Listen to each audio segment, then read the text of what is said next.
প্রায় শতাধিক নারী পুরুষ মিলে গ্রামের মধ্যে আয়োজন করেছিল একটি পিকনিকের আয়োজনে রান্না করা হচ্ছিল খিচুড়ি। শেষ হলে আনন্দের সহিত খাবে তারা। কিন্তু হঠাৎ হাজির হয় বগুড়ার আদমদীঘি উপজেলা সহকারী কমিশনার ভূমি ফিরোজ হোসেন। এরপর রান্না করা খাবারের মধ্যে দেওয়া হয় আবর্জনা।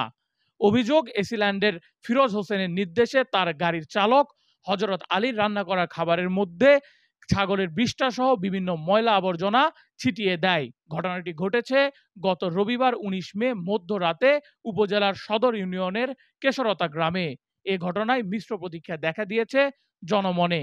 জানা যায়, আদমদীঘিতে ষষ্ঠ উপজেলা পরিষদ দ্বিতীয় ধাপের নির্বাচন আগামী ২১শে মে অনুষ্ঠিত হবে।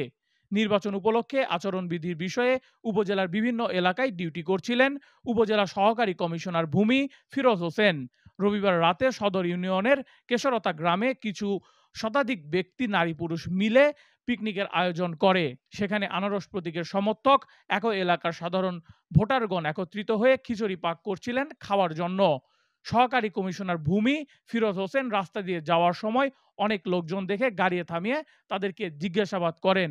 তিনি তার সাথে থাকা গাড়ি চালক হজরত আলীকে রাস্তার আবর্জনা উঠিয়ে খিচুড়ির ডেস্কির ভিতরে দেওয়ার নির্দেশ দেন। এসিল্যান্ডের নির্দেশ পেয়ে ড্রাইভার সঙ্গে সঙ্গে রান্না করা খাবারের মধ্যে বিভিন্ন ময়লা আবর্জনা ছিটিয়ে দেয়। এরপর ক্ষোভে ফেটে পড়েন সেখানে উপস্থিত সকলে। তাদের দাবি, তারা যদি কোনো অন্যায় করে থাকে তাহলে তাদের বিরুদ্ধে আইনগত ব্যবস্থা গ্রহণ করতে পারতেন, কিন্তু রান্না করা খাবারের মধ্যে আবর্জনা দেওয়া মোটেও কাম্য নয়। ১ পোয়া করে চাউল আর ৫০ টাকা করে চাঁদা দিয়ে এখানে একটা পিকনিক খাচ্ছি।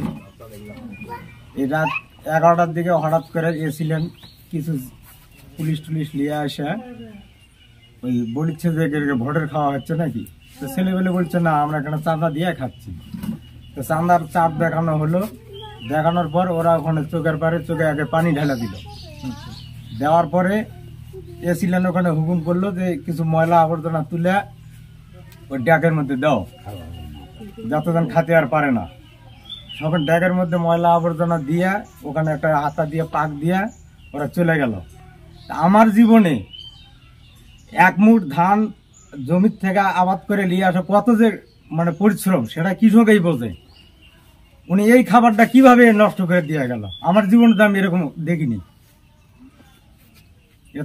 এত অমানবিক কাম উনি কেন করে গেলেন?